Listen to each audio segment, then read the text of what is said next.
It's episodes like these that really make me sad that not more people are watching Mars Red. Seemingly, the people who are all watching Mars Red agree it's a ridiculously underappreciated series, yet week after week, we're airing on a pretty easy day for anime, and so many people are sleeping on one of this season's greatest shows.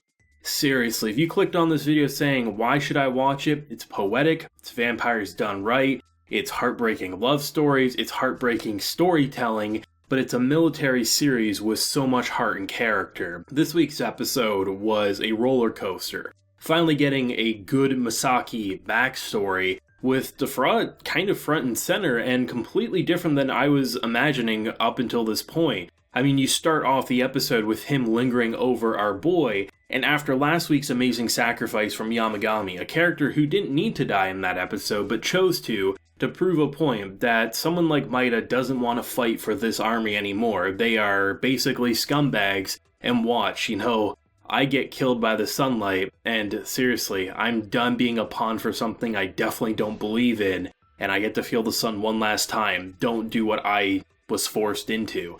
And to have him seemingly turn into a vampire by the end of the episode, they actually took something I thought to be impossible and made it something really engaging. If Maida would have drank the vial that was given to him by his superior, that would have been a complete spit on Yamagami's death, because Yamagami is someone who didn't ever want to be a vampire, but he said, because of my life, because of my circumstance, I will help a group of people who seemingly are trying to help others. But once you cross that line of willingly turning people into these mindless soldiers who lose their humanity, that's when someone like him, who's hated his life the entire time, gets to draw the line and say, I'm done. But by having someone like Defrott over this episode be perceived as a pretty good character, someone who didn't hunt people, someone who wasn't a scumbag, the fact that his entire reason for saving Misaki at the end and turning her into a vampire was never because, he had this grand vision, I'm going to make an army, I'm going to attack everyone. It was because, one, she was an incredible actress who blew him away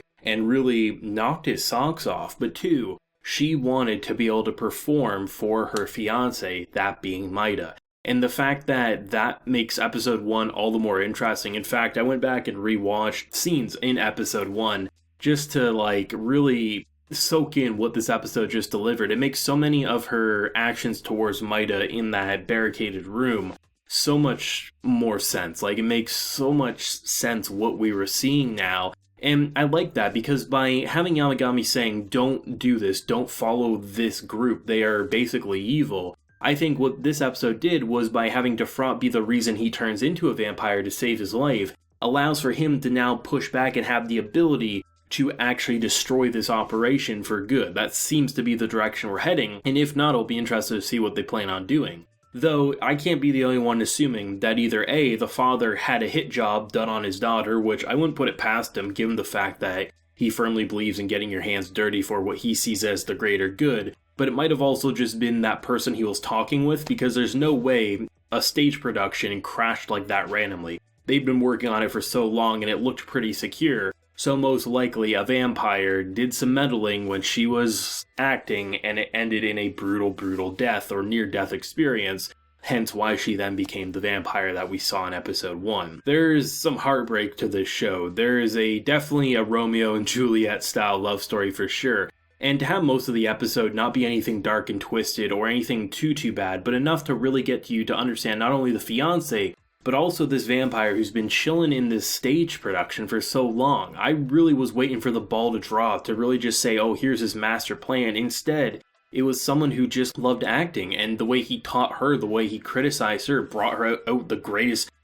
acting skills possible in her. It felt like, obviously we knew it wasn't going to last, we know what happens at the beginning of this show, but to see something like that occur and how slow burn it was, this is a story that doesn't need stage productions crashing on people and killing them. It's not a series that needs constant vampire animation fight scenes, right? No, you can have an episode where it's simply watching up-and-coming new talent learn from the masters, right? And I think that's what makes Mars Red so compelling, is that we're halfway through the story, perfect opportunity to flesh out the fiancé angle, how it ties into the commander, aka obviously the father of the fiancé and the boss of our man Maida here, as he's dying wondering what should I do, And to see where we're going, I really hope the second half of this story is going to be Maida trying to stop this man. Because even if he didn't order the hit on his daughter, it feels like his plan is going far too extreme for humanity to ever have a shot at really being humanity. I feel like it's not going to stop with a elite group. It's going to get more and more, and plenty of young men are going to lose their humanity for something that they really don't believe in, similar to that of Yamagami. I think Mars Red is just criminally underappreciated. The way the music constantly invokes such a great atmosphere. I mean, from the orchestra, the opera-like songs, to the more energetic stuff like the ED from Hsieh, or the main theme that they constantly repurpose throughout it. The widescreen angle to make it feel like a movie in a theater. Like, there's just so much about this show, and I can't believe they took what I thought would be the most generic aspect about Mars Red. There's a vampire in a theater. That's going to be one of the big bads of this series. Seemingly isn't as such and has a lot more humanity, once again, than many of the human characters. We talked about it in last week's video. It feels like most of the humans in this show have less humanity than those that are claimed to be as vampires. Who knows where we're going, right? I mean, this show is incredible, it's atmospheric, it has a stage-like presence, and I would argue this is one of the best episodes, if not the best episodes Mars Red has seen to date.